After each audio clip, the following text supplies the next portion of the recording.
করে স্বপ্ন দেখেছিল যে পরিবর্তন সম্ভব।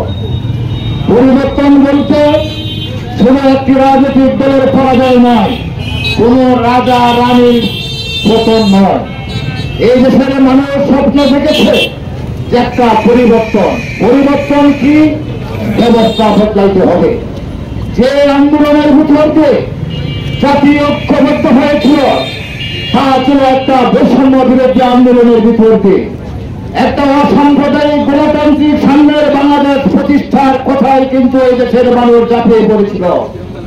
আমরা যারা সেই তরুণ ছাত্রবাদে এই লড়াই শুরু করেছিল তাদের প্রতি অবশ্যই আমাদের সম্মান আছে।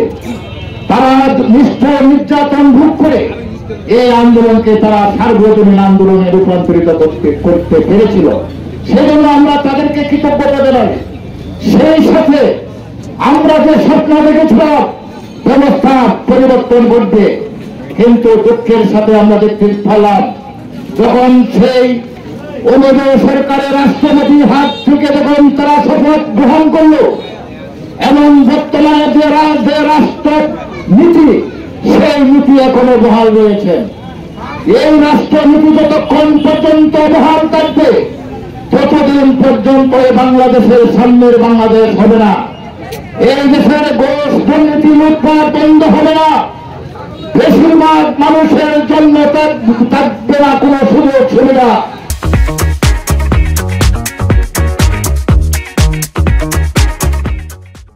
অল্প সংখ্যক মানুষ সকল সুযোগ সুবিধা ভোগ করবে। ইতিমধ্যে আপনারা দেখেছেন অর্ধ শতাব্দী পণ্যের উপর ট্যাক্স বৃদ্ধি করেছে।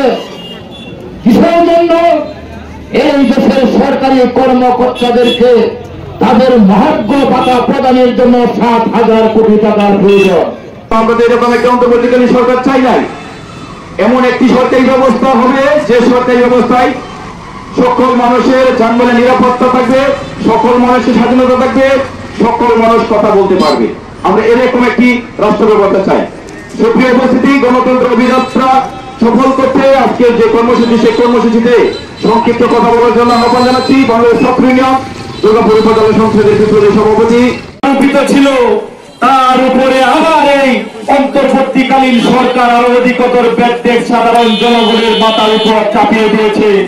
তারা বলছে যে এই ব্যাড ট্যাক্স নাকি সাধারণ জনগণের উপরে কোনো চাপ পড়বে না, কিন্তু সাধারণ জনগণ আজ 1 লিটার তেল কিনে 190 টাকার ভোজ্য তেল। এই দেশের এখন পুরো মৌসুম চলছে, হুড় করে কেরোসিন তেলের দাম বৃদ্ধি পাচ্ছে।